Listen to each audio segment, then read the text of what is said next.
Welcome. Hello, and welcome to tonight's presentation of Mastering the Art School Application, Visual Arts, and Portfolio Design. So I'm going to give everybody just a few minutes to come on in and enter into tonight's presentation. My name is Ann LaFemina, and I am going to be co-hosted with my colleague Ellen Valadares, who will be presenting next week in our two-part series on visual and performing arts. And I'll be talking a little bit more about that later on in our presentation. So I am going to get started. For tonight's broadcast, we are presenting live through Facebook and YouTube, and we are recording live. So if you have registered or if you're listening in and you know someone who would value this webinar, it will be recorded and we will be sending that out to you. And before I close for the evening, I will be sharing with you where to get live links and the recording of this presentation. And then before I officially get started with tonight's presentation, I do want to share that right now I am unable to see what's happening in the chat as we go through this evening, but that is why I have Ellen here who is going to assist me with that. We do encourage you to ask any questions, and I'll be going through information sometimes quickly. And so if there's something you're not sure of or something you want to clarify as I go through, please put that question in the chat, and I will be stopping periodically to ask Ellen if there are any questions. Also, as a follow-up, I do want to provide my email, so you can contact me, Ann LaFemina, at jraec.com. And then Ellen, you don't have to respond, but if you'll put that in the chat for me, that will be great so that everybody knows where they can contact me after the presentation. All right, so what will we be talking about this evening?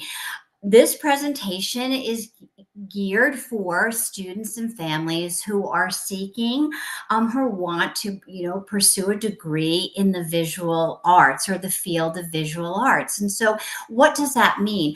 All of the subjects within this frame, everything from ceramics to film, illustration, studio art, museum studies, photography, these are all various fields that make up the visual art majors.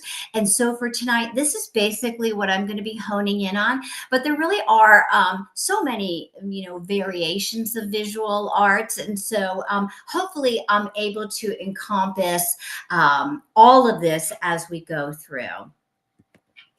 Now, what do I hope to really communicate with you? In or as someone who is interested in pursuing a visual arts degree? Well, I want to cover the application process and what that looks like, how you prepare for that. You may have heard, if you're an artist or already in the field, right, or a high schooler taking art classes, you probably have heard of the significance or the impact of putting your portfolio together for the application process. So we'll talk a little bit about that.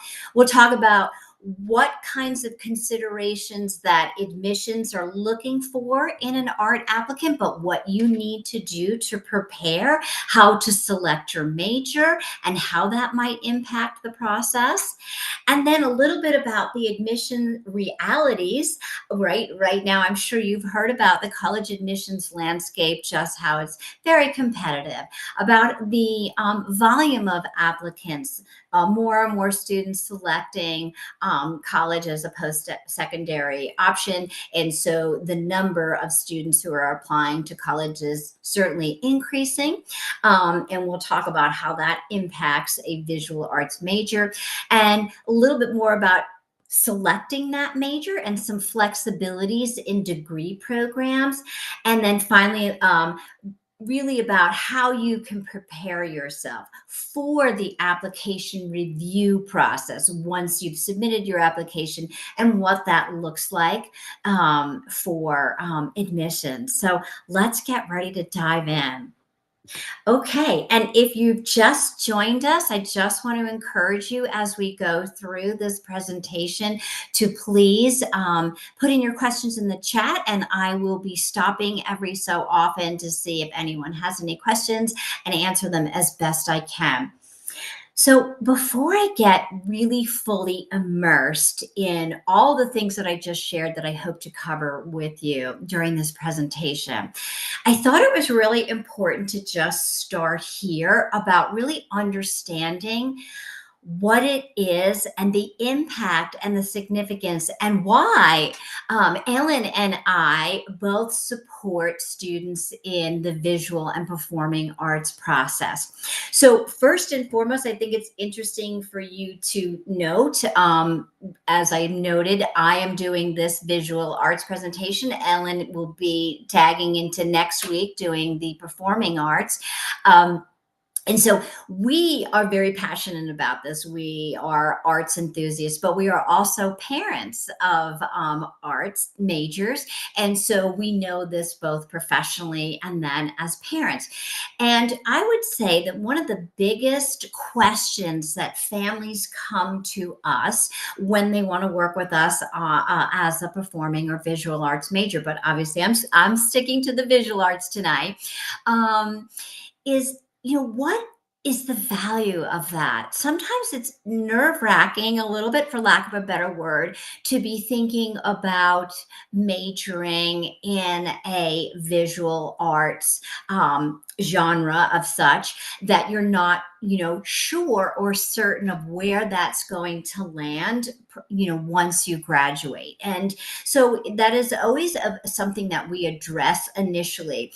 And I really want to, assure you that anyone who's in arts, passionate, enthusiast person who wants to study this, you're on the right track. You should definitely think about this as something that you want to study in college. And I say that because students who have an arts background typically are, can be greater collaborators. They can have, dynamic critical thinking skills. They're creative, so they think out of the box. They're able to generate unique ideas. They have a lot of technical proficiency or mastery of technique.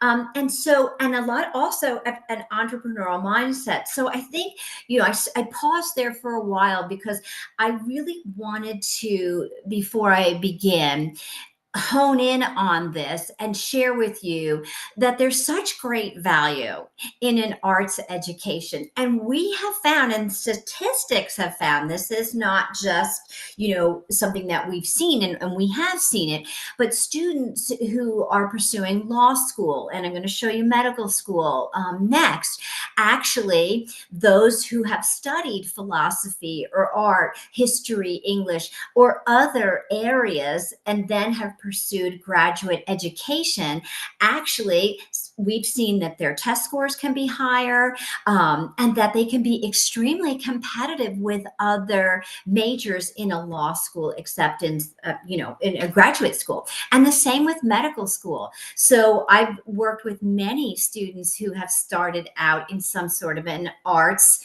arena in undergraduate and have gone on to graduate school, medical school admissions, and those critical thinking skills, all of that. Medical score exams oftentimes can be even higher or above average for a student who has pursued this. So we're definitely very passionate about this in our presentation. We definitely see this as having long-term and transferable goals. We do know that students in arts and humanities develop strong writing, thinking, critical reasoning skills. And we have seen many of our art students go on as successful artists within their field, but also pursue degrees in other fields beyond just art school. So I did definitely want to start there. All right, now we are going to really start thinking about someone who is interested in going to art school, studying art in college, and what that looks like. So let's start about right where you probably are right now as a high school student, and how do you start this process, and what are the things that you're going to want to do as someone interested in that, to shape your identity, and develop that background to align yourself to gain admissions. All right. Obviously, and hopefully you have that passion for art, right? That is the form, the bottom line form of your self-expression, how you connect, how you communicate. It gives you the ability to have that creativity, being able to show it from your mind to the paper or whatever, area that you're working through. And art for you is is something that helps you to develop and grow and reflect. So if these are things that you are feeling and you are starting, right early on in your youth, and that ability or that wanting desire to challenge yourself to reach those artistic goals, I think this is the start of that path.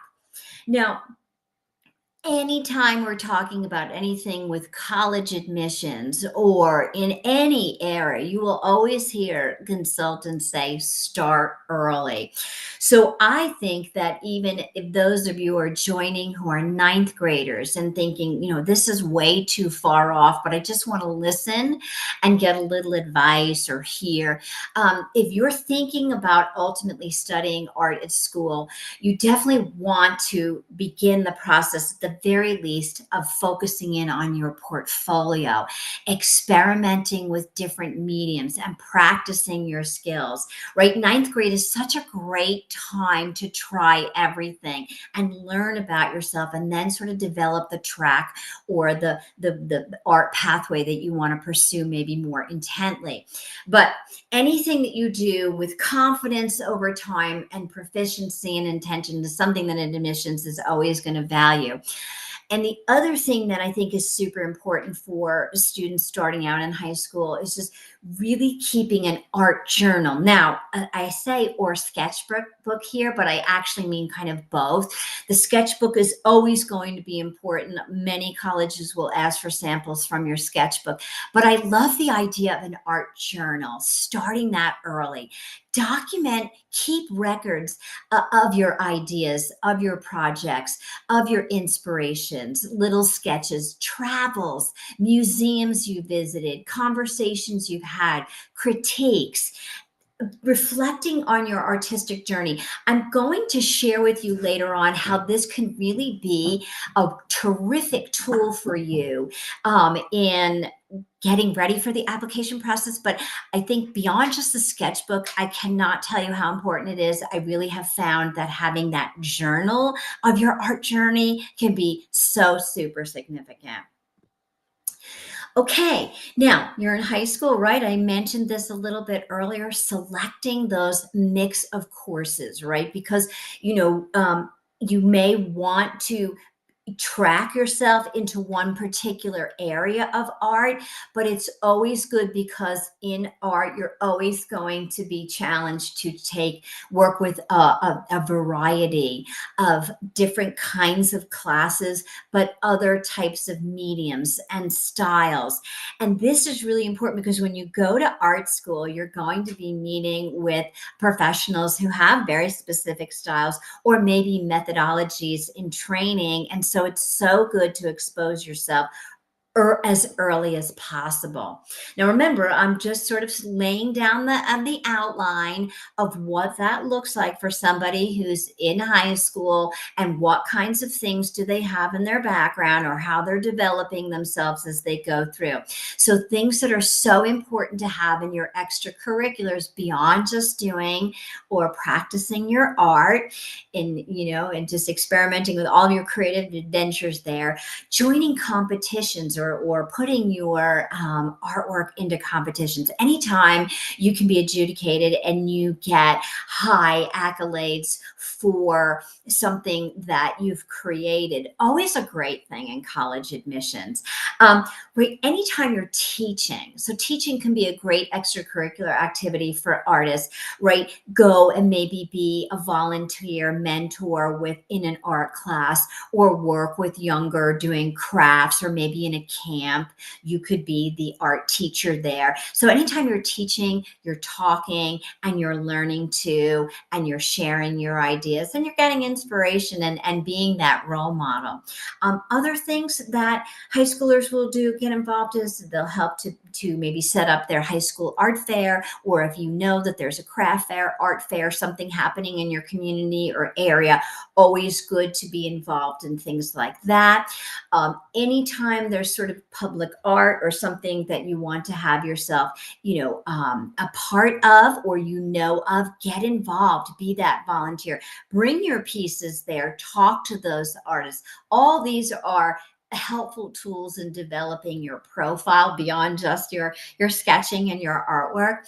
And then finally, a lot of artists that I work with will also, if there are theaters or theater program within their high school or theaters, they'll volunteer to be those set designers or paint the sets, prepare the props, be the costume designer, set up the stage, right? Because design, is part of furniture design, is all part of all of that. So of art, right? So these are great things to align yourself with extracurriculars. And I'm also a big fan, right? This is, we're in April now, but a lot of times in the spring, this is the time where high schoolers start thinking about maybe some summer art programs or pre-college programs. The benefit of that can be further skill development, portfolio, particularly rising seniors. I have a lot of rising seniors that will take a pre-college program that will also focus on getting their portfolios together. This could be huge.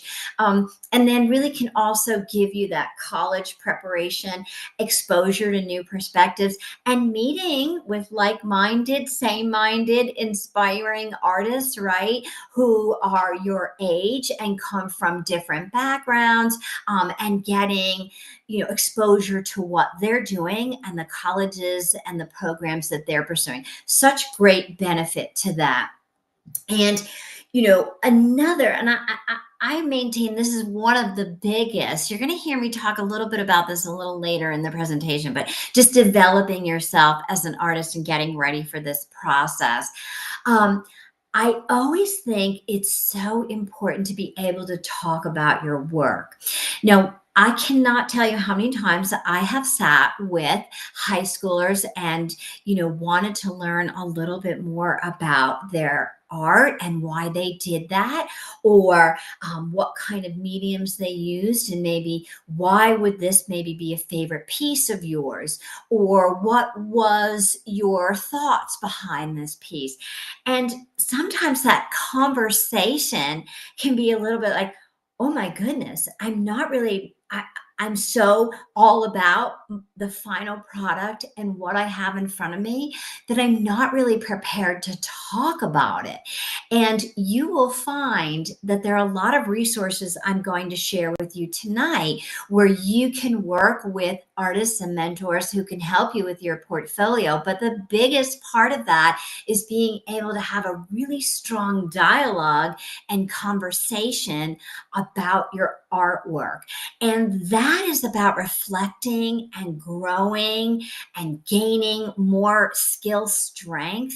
And that is such an important part of this art piece and part of getting ready. And I think a lot of high school students don't really realize how significant that is.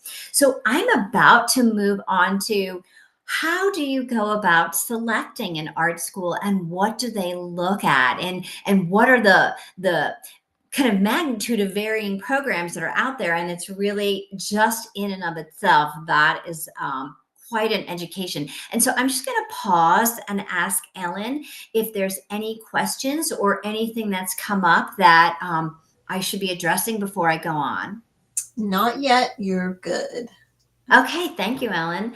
All right, so you've gone to high school, you're in high school, you know that you want to study art, you're feeling confident about that, you know that an art degree is going to take you to where you need to be, and you're trying to find, where should I go? How do I tackle this? Well, I'm going to say there's two paths you can take, and there's a lot of layers within each one of these. So there's the art school journey, meaning it's an immersive art school experience. And I'm going to talk about how that differs, immersive versus a traditional college path. A traditional college path is going to be one that's going to balance your art studies, but give you a broader academic exploration. All right. So let's kind of look at what I mean by that. Now, maybe you've heard of some of these colleges. And so, what am I talking about in terms of the number one, that dedicated art and design program? So, California College of the Arts, Otis College of Art and Design, Pratt, Rhode Island, School of the Art Institute of Chicago, School of Visual Arts, Savannah College of Art and Design, the New College, Parsons School of Design. These are all art colleges. Now, could you possibly take a psychology class or a chemistry class at an art college? Yes, you can. But your focus is always going to be centered on that art program in which you're pursuing. And you will be very focused and very much on a path that is centered on that program. So if you're thinking about textile design or sculpting or multimedia design, whatever that is, in an art college environment or these types of colleges, that's where your focus is going to be. And the bulk of your study is all going to be centered on that. Now, another avenue you could go would be to attend an art college within a university. So, what does that mean? So, let's say we're looking at Boston University, and so you want to study art or be within the arts college at Boston University. So, as an applicant, or if that's something that you're looking at, you're going to be looking at the School of Visual Arts at Boston University, or Duke Arts at Duke University, or College of Fine Arts at Ohio University. Let's say you're applying to Tufts and you're an art major, then you might be looking at the School of Museum and Fine Arts, or UCLA, School of Arts and Architecture. Or just right, we're streaming live from Florida here, University of Central Florida, the School of Visual Arts and Design. So that could be you determining that you want to attend an art school within a college or university environment. Now, typically, this is how that's defined. And I'm going to talk to you about when you want to make that commitment and make that decision. Some other factors that are going to kind of, remember I said layers, is whether you might want to pursue a Bachelor of Arts, BA, or a Bachelor of Fine Arts. So let's start by defining the difference. Now, a Bachelor of Arts is it is a common undergraduate degree. And most students will use or select a Bachelor of Arts if you want to pursue maybe even a double major. So art and maybe another major. Or if you want to do art and maybe a double major might be example of like art and education, or maybe art and a whole nother degree. Or for some students who want to do art and have maybe one or two minors, a Bachelor of Arts would give you that ability, because a BA will give you a focus of about 60 credits in your degree area, but gives you the additional 60 credits to study other avenues or to pursue other coursework.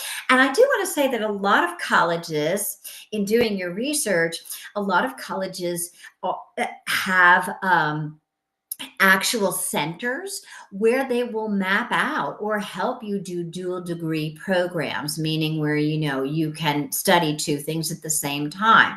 And so that's where you would most likely be going for your BA program. Okay.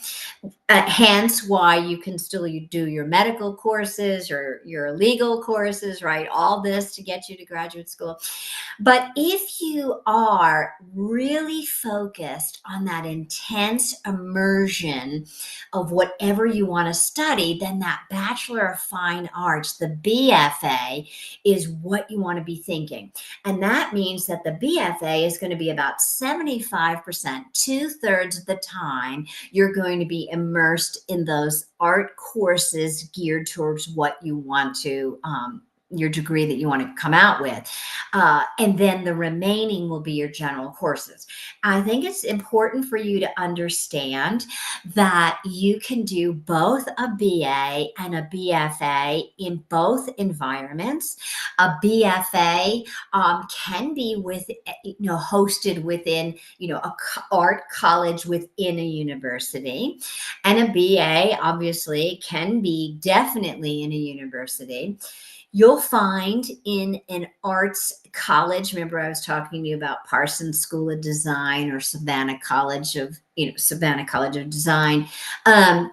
Those will be much more BFA oriented, but you can still do a BA if you want to do a combination of arts degrees, right? So there's lots of layers and flexibilities. And I think, right, it's kind of something that you want to think about in your consideration when you're looking for art school, because obviously that's not the same. And it's going to be all about what you want to do. So again, part of going through your high school journey and considering programs and where you want to head next in your post-secondary goals, it's about reflecting on what are your artistic goals, and are there just solely artistic goals, or do you have aspirations for other things that you want to combine?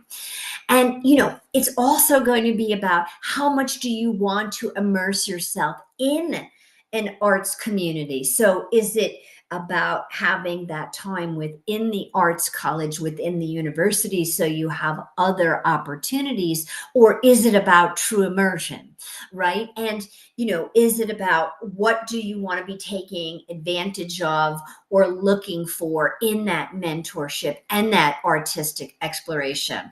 And what is it that you want to be seeking in those challenges, or who is around you and where you are to nurture your creativity and your passion? So you really kind of want to have as best of a defined definition. And I think this is more important in an arts application arena. Because remember, if you are in an arts school, right, that true dedicated arts program, and you want to change majors, you're only going to be with other arts majors to look at. If you are in an art college within a university, such as I share with Boston University, you would have that ability then to change your major. So it's just a lot to think about. And then, it's so important that you do your research. I think, again, even more so as an arts applicant, because you want to make sure that you're aligning yourself with, are your values and goals and what you want to accomplish aligned with the faculty expertise? Is there curriculum diversity? What are the resources? And I think it's very important, because a college can be of the mindset of this is how we are in our training, and you want to make sure you're aligned with that training, that that at least you're very open to that training. It is very important to know who the staff is, and look at the reputation. Who are the professors? What are they currently doing? What are the successful outcomes of the students who graduate here? So all of those are things that are really important, I think, very much so, in selecting an art school regardless. And I think I've just sort of alluded to this, but I'm just going to say it. Make sure that when you do your campus visits, or you are thinking about art programs, it's so important. This is good advice for anyone, but just focused on art, visual art majors. Meet with your faculty, with the faculty members. See if you can sit in on classes and really learn about, tour the hallways, see what the artwork is, and really try to have that vision. Do you see yourself here? Okay, I'm going to just go into a little bit of the application process for an visual arts major. Ellen, I'm just going to pause real quick and take a quick sip of water and see if there's any questions for me. No questions yet. All right, thank you, Ellen. Okay, so as preparation as an visual arts major, it's important. When I work with artists, they are nurturing their art because they love it, and I get it, and you should be. But it's always mindful to remember that depending on what program you're seeking, if it's the BFA, if it's the BA, if you're doing this at a in a university environment or whatever that looks like, it's super important to remember you're an applicant. And so, you're still going to have to prepare yourself on the track of, what you want to do, because selection in a college with an arts college within a college can also be contingent to what that college and university is also looking for in their profile for admissions. So the admissions department, along with the art faculty, can have some two different types of review processes, but you don't want to miss out on any opportunity. So remember, you're an applicant. I think that's where I want to sort of stop and move forward, but just pause on that note. So obviously, your academics, your transcript, testing. We are very much encouraging all high schoolers to be active in their testing. And listen, we know that a lot of colleges are still test optional, and even art colleges look at tests, or can allow you to apply test optional, or may not even use tests. But I still think it's a good idea to gear yourself towards that. A lot of colleges are moving back to the SAT, ACT required. So obviously we want to make sure that you're on track for that. You want to make sure that you're securing really strong letters of recommendations, just like we would recommend, and that you're involved in all of your extracurriculars, having your leadership. All of that's going to count, because you're going to be an applicant to the college, and then you'll be an applicant to the College of Arts within that, potentially, if you decide to go down that route and not just solely apply for a specific arts college. So, we always use the Common App, over 1,000 colleges, and it's growing strong all the time. And what's great is that a lot of colleges, those four-year universities, for example, like a Texas Christian University, or remember I talked about Florida State, Duke, all have arts colleges within their universities. But as I also mentioned, more specific or dedicated arts colleges also make up the Common App, like a Cornish College of the Arts or a Savannah College of Art and Design. So you can find everything conveniently so, but that does mean that you're going to still need to do all of the general application requirements. And that can be your essays and filling out the data and sharing your extracurriculars and getting those those letters of recommendation, and then writing your college essay, right? The personal statement, the college essay that shares, the story of who you are. And I'm going to kind of show you how you want to separate that as an art applicant. But these are all things that you're going to be thinking about. Just posing, being a traditional college applicant, regardless of that visual arts alignment. Campus visits, super important. Remember, I really am maintaining it's even more important for our visual artists, for students thinking about that. Creating a resume. Now, that's going to be part of the process. And I work with artists, and sometimes we put some of their artwork on their resume. So we mix it up a little bit, kind of fun. And you may have interviews as part of this process. So you may be tasked with, and tasked, it's a good thing, because I always value the opportunity for students I work with to interview and become live from just their paper applications. But maybe an alumni interview, or some colleges are allowing for interviews. So all of the things that you would normally need to prepare for as an applicant. And here is that Common App sample, 6 main sections that you would have to prepare for. These are all things that you don't get to move away from while you're trying to get your portfolio and your artistic credentials together. Okay, and now where does this become a little bit more intense for the arts applicant? Now, I did just want to also, before I go on to answer that question, is just to say that there are colleges, like this is an example from School of Visual Arts, where you can apply directly. So sometimes I have students that might just be applying to a few schools, and they don't want to get into the Common App. They don't want to go through all of that. So they'll just start by going to the college website and seeing if you can apply directly through the college website. So if you have that kind of combination going back, I'm just going to go back here. If you have that combination where you're mixing it up, art school or school within a college or university, the Common App could be a great tool for you.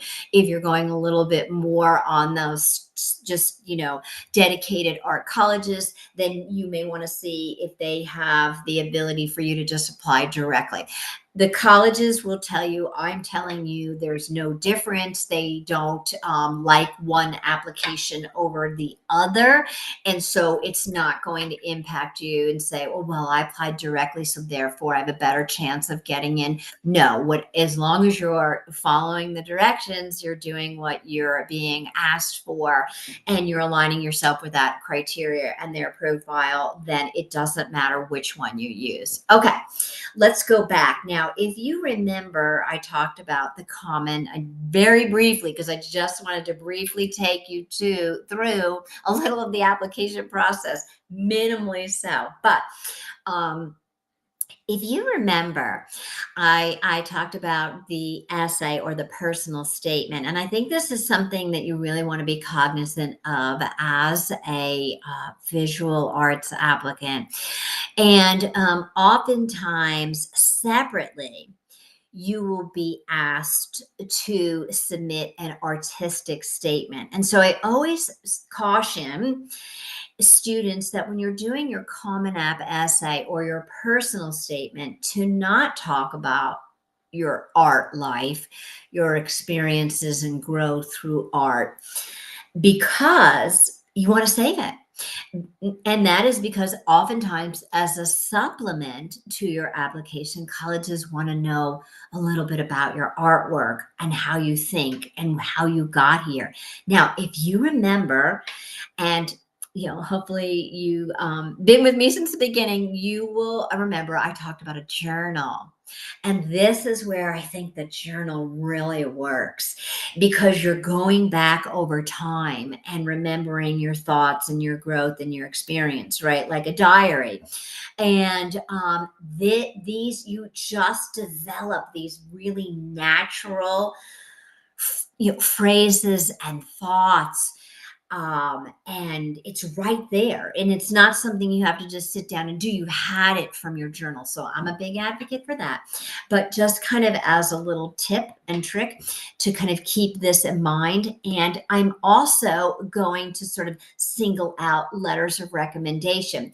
And so this was from Tufts School of Museum and Fine Arts, but they asked for a very specific set of teacher letters. But I do want to also give you a little tip and trick here is that when you are applying as an art major, don't use your art teacher for a general recommendation from the Common App. Save them because oftentimes you may be asked for an art teacher and then you're going, uh-oh, I've already done that. So similar to the essay, similar to letters of recommendation, sort of map this out as to keeping those two things separate. So you haven't used up all of your tools and tricks that you need to as part of the supplementary pieces as an art applicant. Ooh, this is probably if I had to pick a top three in what would be significant as a visual arts applicant, organization is going to be the key. All right, now here is some advice that I want to give anybody who is maybe in 9th grade, 10th grade. Obviously, you need to be doing this as an upper division high school student, but more specifically, I always encourage 9th and 10th graders to just pick a college, right? Wherever, the closest one to your home, and see what kind of art programs that they have and what kind of requirements they have within their portfolio or for their letters of recommendation or for their artistic statement. Start to get a feel for this. And this is how you know which pieces to save and which not to save, right? We should save everything, right? But include, that's probably the better word here. And so it's so super important to start cataloging this. It is the most useful tool. And then you look at overlaps, right? So 3 out of the 5 schools that I'm applying for want my sketchbook. 2 out of the 5 want that artistic statement. 4 out of the 5 want 10 pieces. So when you start to see this, and this is why I'm, obviously in just as a college applicant, pulling this all together and organizing this is so important. But I would definitely say, so much so for you 9th and 10th graders, start doing this and or attend an information session at your school from an art school or something like that. But just start to get this together so that you have direction, because you don't want to be scrambling to put together artwork in the last stretch of all of this for portfolio requirements. So this, to me, I'm hoping if you take one thing away, that organization, but kind of searching back, that would be so helpful. All right, so we have covered a lot, and art schools and what that looks like, and the application process and the identification process and preparing for all that. And so I think it's so important to just start honing in on the portfolio. And remember, just like everything in college admissions, no 2 colleges want the same thing, right? But remember, I said, look for the overlaps. That's what we're going to be aiming for so that we know what we need to be focusing on. Well, your portfolio is going to be the game changer in your admissions decision, right? Because for an arts college, this is what they're looking for. This is how they know that you would be a good match for their school. How the things that you're sharing and what you're doing, your skill set, where you're at, your potential for growth. All of these are the things that they're going to be looking at. And I think, right, you want to be standing out from the crowd, but you want to add that unique perspective. There's no two portfolios that should be the same. And, we should be looking at your portfolio and saying, this is really you. This is your story. This is your journey. We see it. It should be telling a narrative of you, things that you look at, how you see things. And so this is so critical. It's the most, critical piece for a visual arts applicant. And it's really about having your voice. So I always say, even if you're newer or novice to the arts field and you want to pursue this, stay true to your authentic self. That's the best that you absolutely can do. Okay. And just have that personality shine through that. So I would say that should be your first and foremost mentality in putting together your portfolio. But it definitely needs to show your artistic journey, the pieces that reflect improvement, right? Things do not have to be perfect. What is perfect, right? But so what that looks like, and growth, that you are open to comments, that you see potential, you see that you can work through something and change it and improve it. Being able to demonstrate that is really key.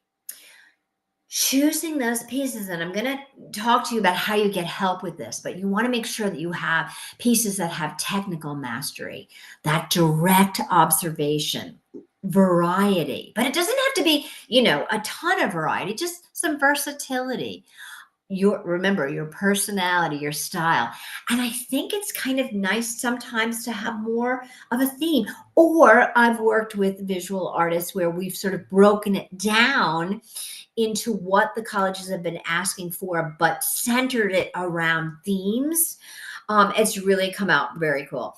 And then, right, you want to be able to just show that artistic proficiency, so that the college is looking at you when they're reviewing and they're really getting to understand who you are and what's specific to your strengths and, yes, weaknesses of your artistic future.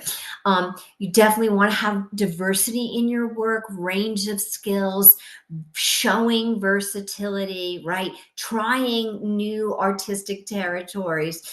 And I think that if you can feel proud about that within the requirements of what the colleges are asking for you, that should give you the confidence when you're submitting your application. Now, or your portfolio rather. This is super important. Capturing your work, right? When you're putting a portfolio together, wouldn't it be great if you could just, right, kind of, and it used to be, you used to take your big portfolio cases, right, with your artwork and meet with an admissions advisor. And there's still some ability to do that. But basically, everything is digital now. And so when you're submitting your artwork, the last thing you want to have is not have really good pictures of your artwork. And that is a skill set of yourself. So I always say in the summer of your rising going into your next year. So 9th graders, right, at the end of this year, 10th graders at the end of this year, and so on and so forth. Take pictures, start the digital process of uploading your work to files, and then reevaluating your work in those pictures. So you want to have really good camera, natural light, a good camera, natural lighting. The picture says with the phone, but I say avoid using your phone. If you can do this in your class, if you have access to an art room or someone who can help you with this, that's a game changer. And then you want to make sure that you have great light without background shadowing. You want to crop your picture. Now, some colleges may require showing the edges of a picture, right? You might find that interesting. Sometimes they may require that you're showing the whole work, and that then in supplementary pages or digital images, if you want to focus on certain aspects of your work, then you would be cropping it and showing variations. But this to me is a skill all in itself and takes practice. And I would not want you to miss opportunities because you didn't have those really strong digital images of your work, right? You want to be able to show it strong.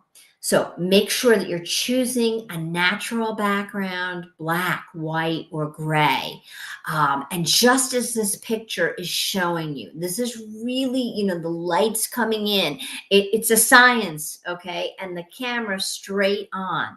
So you want to try to eliminate that glare and maintain the best you possibly can, the colors that resemble that piece. So the digital representation of your artwork is as significant as your artwork itself. And that is what's included in your portfolio. And I just want to kind of just sort of round out the portfolio, because this is really a huge conversation to do in an hour's time on what this looks like. So I am trying to give you just as much information as I possibly can in an early window into this. But it's so important to research those portfolio requirements. Do you remember me saying that a couple of slides ago on that organization? So you don't want to have to rush this process, and you want to make sure that when you're taking those digital pictures that you're fulfilling those requirements.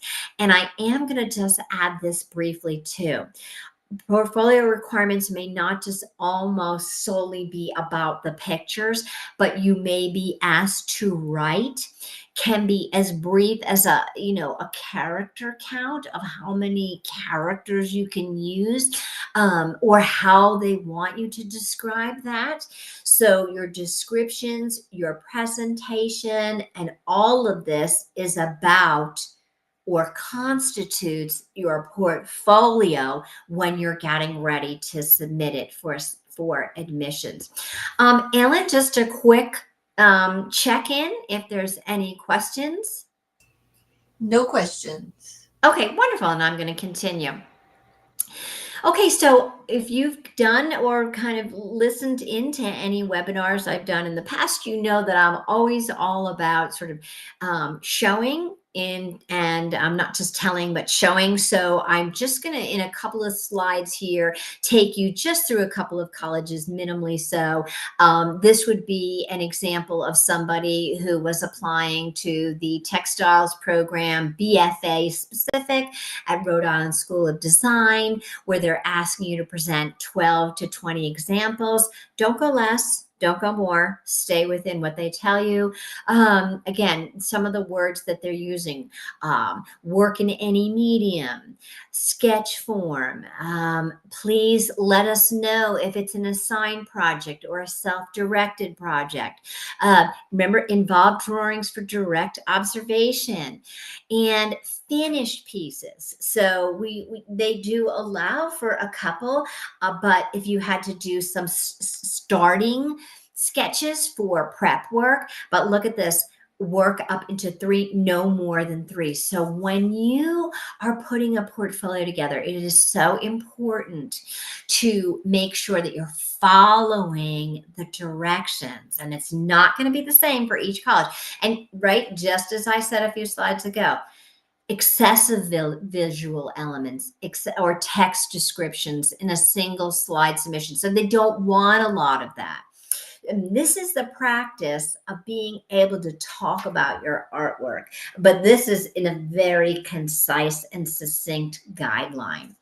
And reading the directions again of these websites, all very confusing. And you really need to be very diligent. And if you're not sure, pick up the phone and call admissions, because in here at the Ringling College of Art and Design, there's only one major. Now, they have how many majors that they offer? 30, 40 majors or so, maybe more in art specific courses for visual arts majors. And interesting because there's only one program that has both an early action deadline and a regular decision deadline, which is computer animation, but everything else can be rolling. And oftentimes you can even find on a college website that if you get it in by a certain deadline, and you don't have to, but maybe you're making the priority scholarship deadline or financial aid deadline. So there's lots of things you really want to be keen to and focused in on. Again, this is another sample from a college website. This was from Syracuse when a student who wanted to submit for film. And not only did they have to do a submitting of a film project, but they had to write about their submitted work. Okay, that's the journal. That's that, being able to discuss your artwork. And this is a very specific and unique, I think, for this degree at Syracuse, where they're asking you very specific questions. How did you make decisions about the style and aesthetics of this work? Woo, right? And you want to make sure that you have that inside or within the body of that essay, because that could be a way to say, well, they didn't follow the directions, they didn't answer the question. So navigating the websites, navigating the criteria, and navigating what you need to do is critical in successful visual arts admissions. And so, think about that, get that organizer, and let that help you in the preparation of all that. Now, I cannot this is in that top three, right? I cannot sort of empower you enough to get feedback on your pieces and your portfolio. And there's ways to do that. This is something that if you don't know about as a visual arts potential applicant, you need to find. National Portfolio Day. Now, what this is, it's almost like a college fair. Well, it is kind of a college fair where traveling art colleges or programs within art colleges travel all over the country. And they have various days where they write. So I mentioned Ringling earlier. So I definitely know that in the past they've gone to Ringling College of Design, and you can take your portfolio as 9th grader, 10th grader, 11th grader, whatever, and go to the different tables and talk to them about your pieces. And right now, just imagine this. Let's say that there's some colleges that you're pretty excited about, and this is an early window to sort of start seeing, right? Because who's there? The art professors are there. The adjudicators of your portfolio and your work are there. And they're there to not intimidate you, but to give you really good feedback. And so if you've got a college that you're kind of excited about this and they're there, that's something you definitely want to attend, whether they're there or not. But anyway, if they're there, you definitely want to attend. But and this to me is so important. I have gone to these, and what an education this was for me as an observer to see this, where this talk back of your artwork is so super important. And I have seen students get great advice. Love this picture. Well, tell me now, which one is your favorite? And then I've seen students say, this one's my favorite. And they'll say, well, actually, this one's my favorite. And you're thinking, okay, well, that's their favorite. That's the one I want to include for this college, right? And why is that? Or they have these conversations with you and they talk to you about the strengths of your artwork and ways they think you can improve. And listen, do you always want to hear about that? Or you go, what, being an artist means you are open-minded to criticism. That's not easy, but it's really meant to support you and help you. So if I want you to get this website, I want you to attend one of these, and bingo, if you can, May 3rd of this year, there is an online. So even just being an observer, right? You don't want to bring your portfolio. You're just sort of new to this and you want to see what this is all about. I'm encouraging you to sign up for this and participate. I mean, learning from others, seeing how this goes, and then, what an amazing opportunity. So definitely number one in getting help is attending a portfolio review. And this is one way to start that process. Another way is many of those art specific institutions, like, again, I'm going back to School of Visual Arts, will have webinars.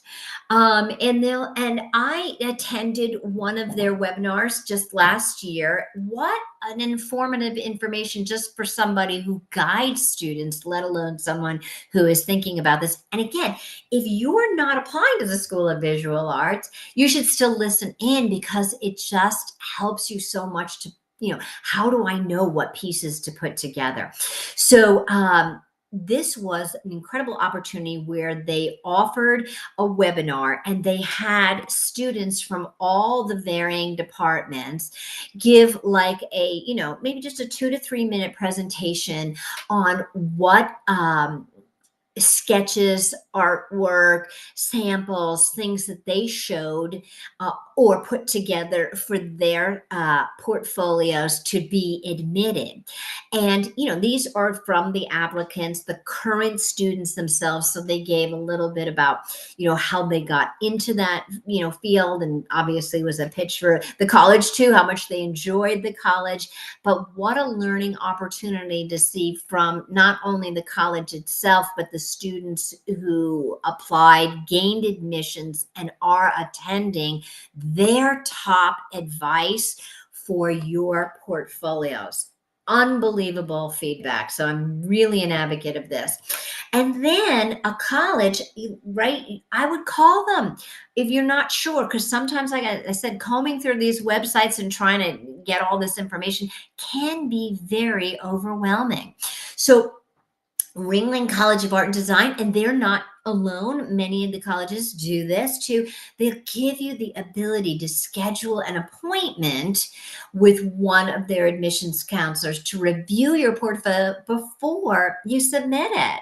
So that would be great. And I think, that's something that you should definitely take advantage of, so you know that your portfolio really is aligning with what the college is seeking in their and who they want to bring on that campus, and getting this great individualized feedback. Now, if you don't have access to any of that, obviously I always say reach out to your art teacher, start there. Obviously, well, many art teachers have attended art college. They put together a portfolio themselves. They've guided students through the portfolio process. So definitely double check with your art teacher, any kind of mentors that you've had in any pre-college programs, outside resources, anything like that. Professional reviews, if there's a museum near you, art gallery near you, big, small, whatever, reach out, let them know you're an art, potential art student, and you'd love to talk to somebody. Is there somebody who can help you? You never know. I always find that, I think high schoolers can kind of be a little bit shy about that. And I get that it can be very intimidating, but what a great opportunity. And a missed opportunity if you don't take advantage of some of the resources that you might even have at your school, or even just, elsewhere. Ellen, is there a question? Yes, thank you. I was going to interrupt you before you went on to the next. Yes, Angela had a question. Do you recommend doing this for architecture portfolios as well? So anything portfolio That's such a great question. So anything where you're required to submit a portfolio, and I'm also going to talk about having a portfolio as a supplement to your application, regardless. I definitely think that's a great idea. Particularly, let me just give you some examples that can also sort of add to that question. So, the University of Miami does not require a portfolio, but you can submit a portfolio for scholarship within that. And so, yes, I would think, what would be the elements of what they are seeking or what they may see as an outstanding, or, that is, notable for scholarship. So I think that is very important. Also, for example, I worked with a student who was applying to Georgia Tech for industrial design. And I reached out to admissions and I said, if a portfolio is not mandatory, but you're allowed to use it, how is that portfolio used? And what they said is, when we've done an initial review, and if you are deferred and or from early action to regular decision, one thing that really can help us turn that corner on you is if you have a portfolio that's been submitted and then we're looking at that additionally, so within that arena, that can be a game changer. I know I've said that 3 times now, but absolutely true. And so you would want to have that evaluated, or you would want someone to work with you to make sure that in anything, or even if it is a direct situation where you're required to.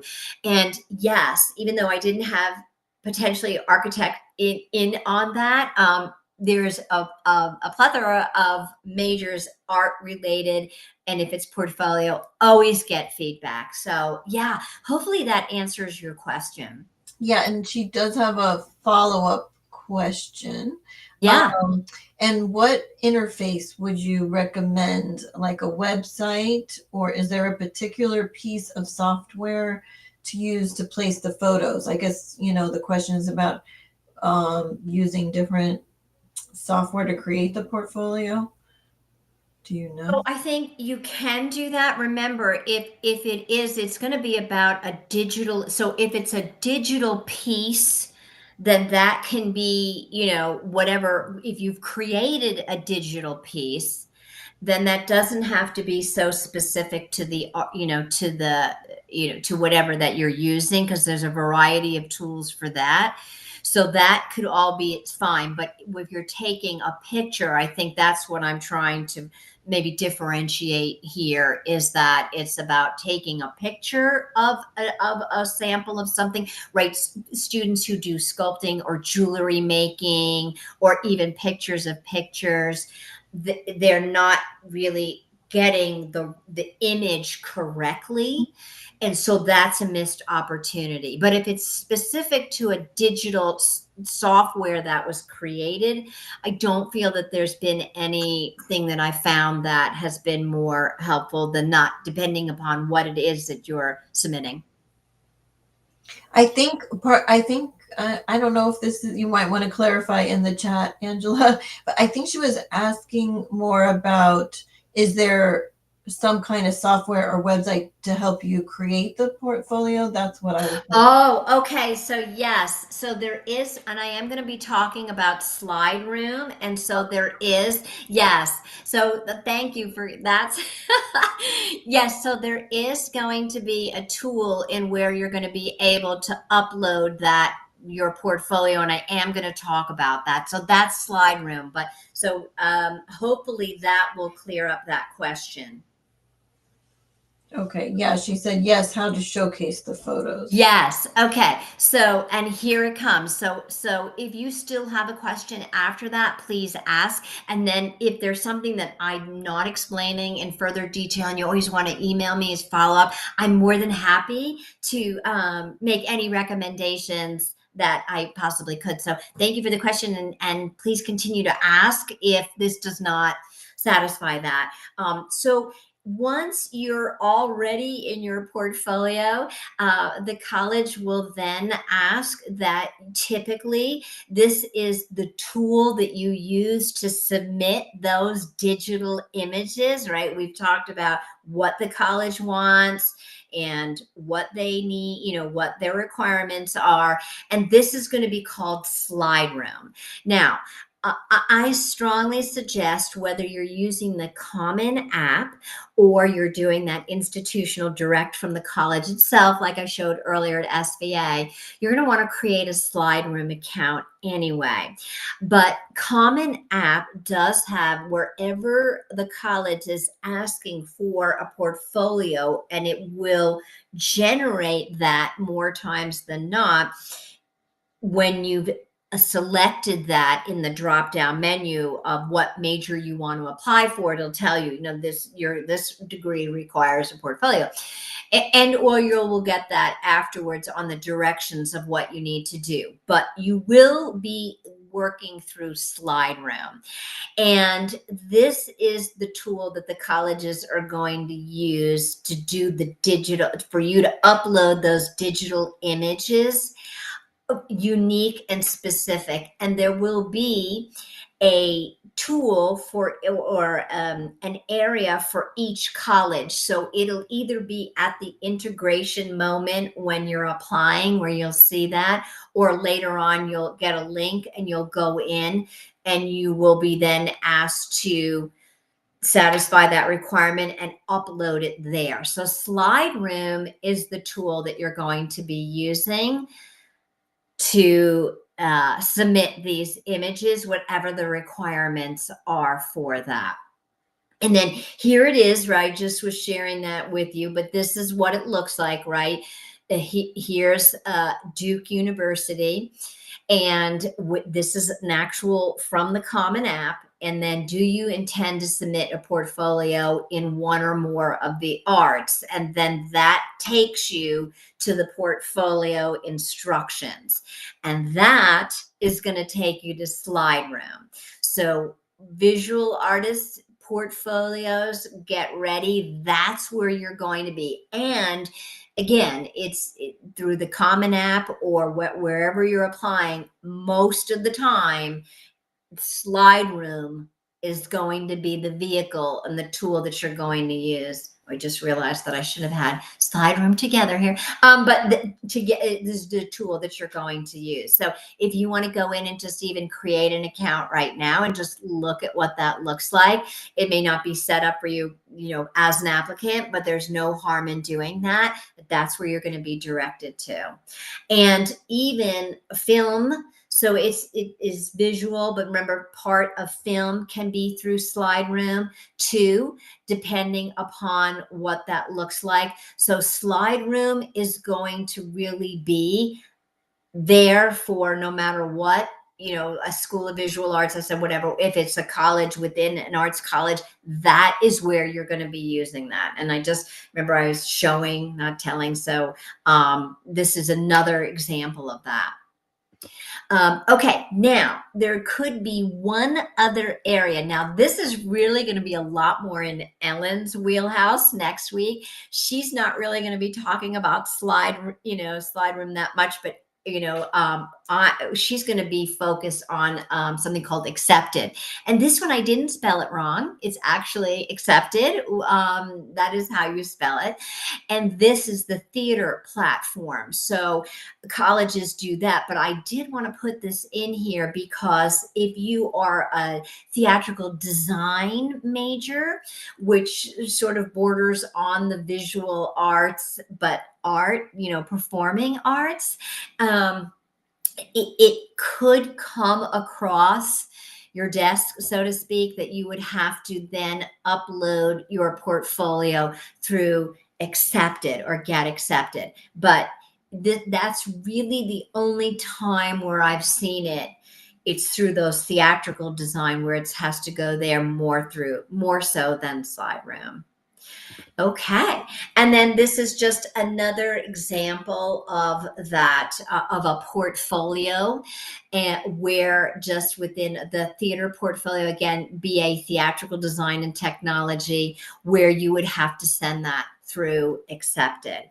So, but usually that's just the theater section. So there's just kind of a fine line on all of that, but it's really specific to theater degrees that I would say encompass more of that theatrical design. Okay, so hopefully that answered your question. Oh, and then here is a little plug talking about accepted Mhm. and the differentiation between theater and performing artists. So we are a week away from me taking the role of Ellen and being the co-host, and Ellen will be performing and performing. She will be sharing how to navigate the performing arts admissions, which is woo, there is a lot to cover there, a lot of layers in that. And so she will be up next. Yes. And Ellen, did you have a question? yes, we have another question, and I definitely will not be performing. That would Yes, I'm so sorry. that would be bad for everybody. Okay, so yes, we have another question from Jordana. If you this is a hard one. It's a good one. If you are looking to apply to a 4-year university that has a visual arts program, not an art school, how do you find the schools who have a strong and reputable visual arts program? Certainly, schools have reputations for certain things. For example, Cornell has a reputable architecture program, or Indiana has a reputable business school. I want to figure out what universities have reputable visual arts programs. Very good. A really good question. That is about a significant amount of research that, right? I'm almost going to want to say that's the value in working with an independent consultant, because that is something that we do. But yes, so I think that ways that you can start that would be, obviously speaking with your arts teacher, or certainly a college fair is always a good thing, because you're right. There are certain strengths for, like, for example, if you wanted to study museum, that would be a different program within a university than maybe if you wanted to study architecture, right? So that would be a different.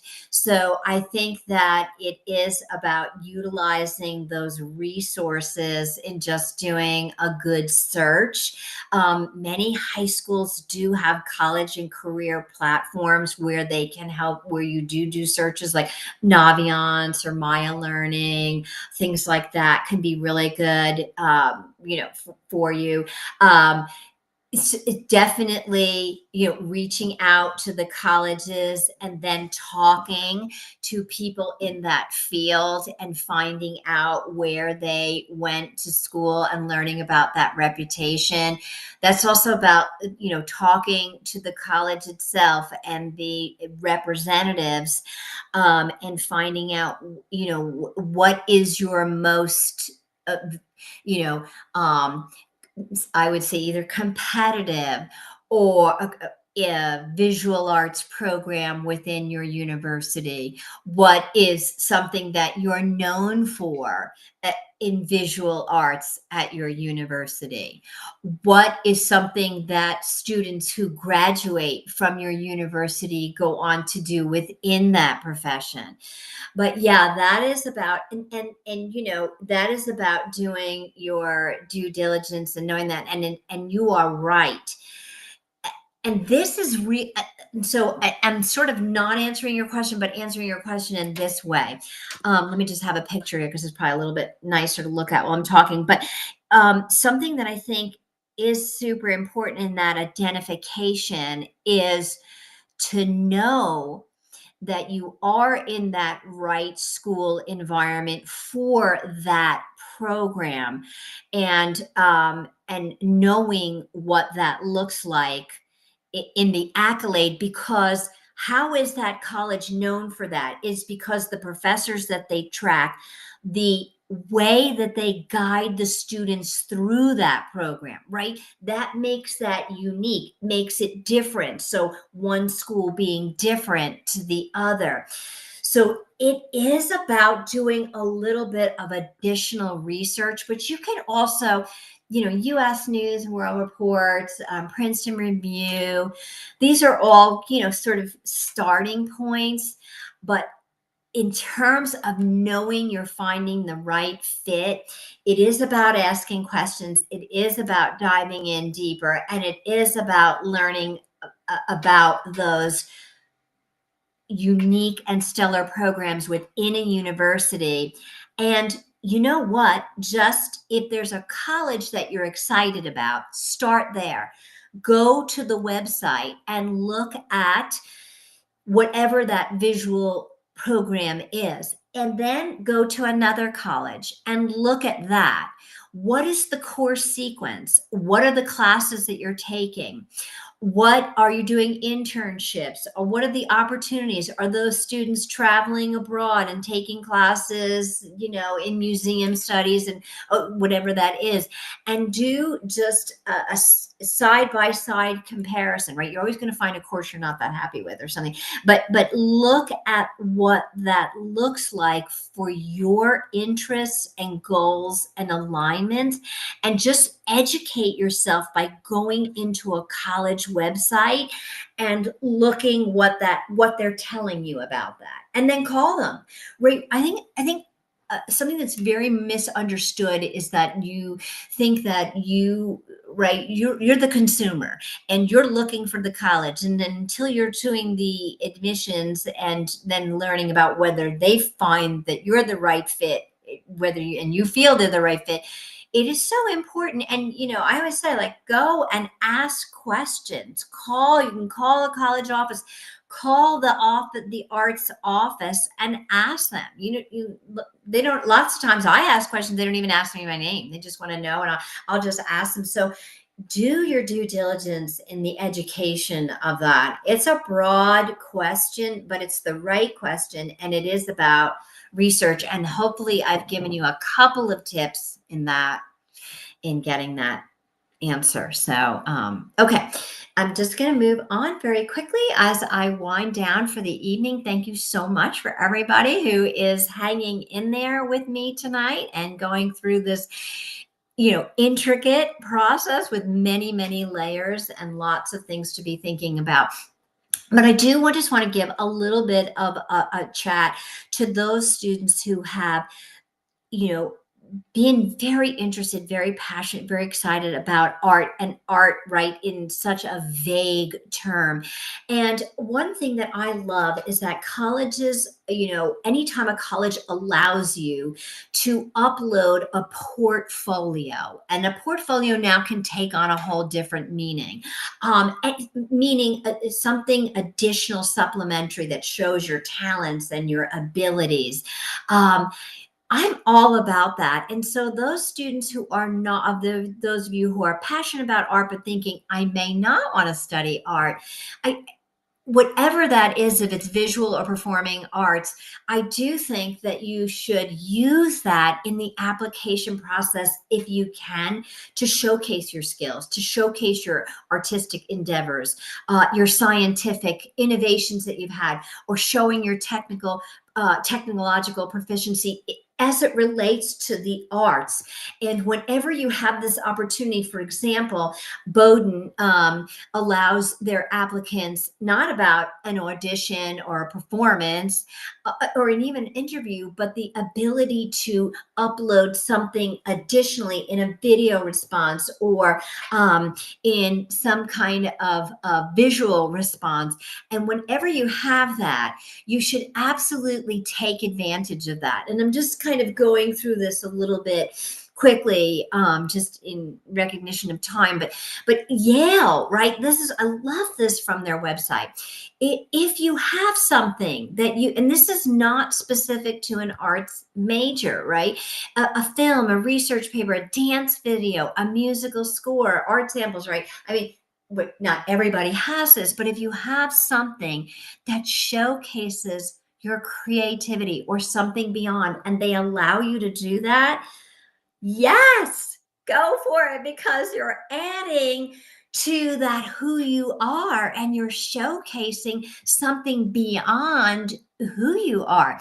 And just in a traditional application sense, for example, Berry College asked them, hey, if you have, and a lot of colleges do this in the Common App application, if you have something that showcases your online presence, or you want to give us a link or send us something that shows your creativity, and you can paste a URL or have a YouTube link, or a personal link. And I've had students who are not applying for visual arts, but have had other things that they've wanted to showcase. And we've literally done like a collage or a website, sharing in these amazing talents that they've created, but they're just not applying to college in this arena. So colleges are recognizing how important it is, or they're acknowledging that students are not one dimensional, right? And you're not. And so even if you are applying for other majors and you have some semblance of an artistic, background in any way, embrace that and show that. And again, this is TCU, their freedom of expression is what they call it. So I love this. I'm all about it when I'm working with students, whether I'm working with you as a visual arts major or something else. I'm always searching for that creative moment to add to an application if we can. It's a missed opportunity if you don't. I love it. And here's another an example. So I'm really trying to empower those of you who have this interest and have taken classes, and you want to start cataloging this and using these for your submissions. And look, this from MIT was research and supplement that and add it through slide room. So they know, and great additional accolades. Now, does that mean you're going to get in? No, not necessarily, but if it's an option and you have it, I'm all about grabbing those and taking advantage of those options. And so, what a conversation this has been. And just on the recap and the reflections, getting into art school and these art programs, right? You're applying to a college that's a competitive arena. You're applying to maybe a very specific art program within a college or an arts college. That can be a very competitive arena in and of itself, right? Because you're kicking it up a notch, having to have this additional, showcasing of your skill set for this, post-secondary goal that you have. And so, right, just remember early preparation, variety in program selection. What is the portfolio for an artist, and what is a portfolio for a non-artist? Redefined in enhancing your application. And then, right, thinking about starting early with navigating all of those requirements and sort of looking into everything that makes this happen, and defining what it is that you're going to need to be a competitive art applicant. And all along, keeping, yourself maintained in your strong academic record and demonstrating your commitment to things just beyond your artistic endeavors. They want to see students who are always intellectually curious, because that's going to reflect in your artwork. And I think it's so important that, to remember that when you're applying to art school, you may see rejections because of that competition, but remain resilient and persistent. an admissions decision does not determine your outcome, does not determine your ability. It is about volume.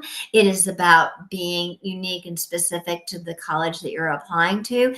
And I think it's so important, just in, as an applicant anyway, to have perseverance, but most importantly, as an artist, uh, and I do see that in artists that we work with. They do have that perseverance, and they do have to have that positive attitude in all of this because of how that can look. In circling back to this question, I forgot I had this towards the finale here.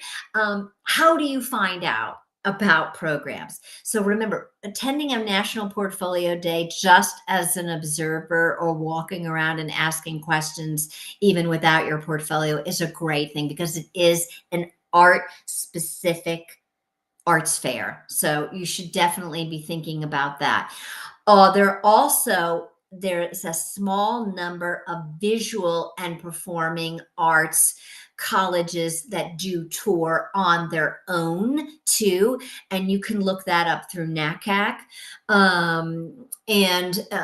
So that can be just its own specific niche, but they're very far and few between and not that many. You can also go to a college website and see if they're ever, I call it colleges on the road, or call the admissions office. Oftentimes, if you can't make it onto a campus, you can say, "Hi, I'm in this area. Can you tell me if you have any intentions to do, a regional?" So, for example, for the state of Florida, yes, Yale will be at the Hilton Hotel in Orlando doing a college on the road day. So those can be the kinds of things. And, you know, high school students, I cannot, tell you this enough or encourage you enough, is that reps do come on high school campuses, and get to your guidance office and find out when they're coming and talk to them. And listen, talk to a college maybe that you're not interested in. The worst that can happen is that you can find a new college that you're more enamored with than you actually thought that you would be, but you're learning about the process. You're hearing the variations of what is unique to their art school or what they do. And the more that you familiarize yourself and get that language and hear it in your head, the better off you're going to be educated in this decision. So, I absolutely encourage you to attend anything. Admissions days, sometimes colleges will have, a big events day. These are great, where it's not just a small tour, it's a full day dedicated, and every department's out. It's like a carnival celebrating their university, and everybody's out, and you're learning so much about the college. So these are definite and ways to find out about that. And then we will be sending you, if you've registered for the event here, resources. So any links that I've shared in this webinar and other additional resources and a timeline, we've put that together for you. And so you'll get that from attending this webinar today. So hopefully those would be a couple, and this is what I'm talking about, some of those links and those resources that you will get, and that, you could always email us. And then of course, JRA here, score at the top. We are always webinar focused. We are all about educating you. And so you can always go to scorewebinars.com. We cover so many topics, and they're all there for you.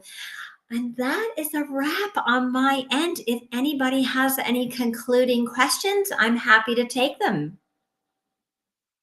Okay. I don't see anything right now. I think you answered the ones that we had. Yeah. I wanted to remind people that they can email you if they think of questions afterwards. Correct. So Ann at jraec.com, and I did put that in the chat. Perfect. Thank you. I think I have that here too. We can put it on the screen. Okay, so it is showing also on the screen now. And let me just make sure no last questions. Everybody said thank you. Well, thank you. Thank you so much for attending. And, we are, Ellen and I are arts enthusiasts. We are all about it. It's a topic that's very close to us. And we are so happy to bring this presentation to you tonight. And Ellen's presentation, not performance, but presentation next week at this time, 6:30. We look forward to seeing you. And thank you, everybody, and good night.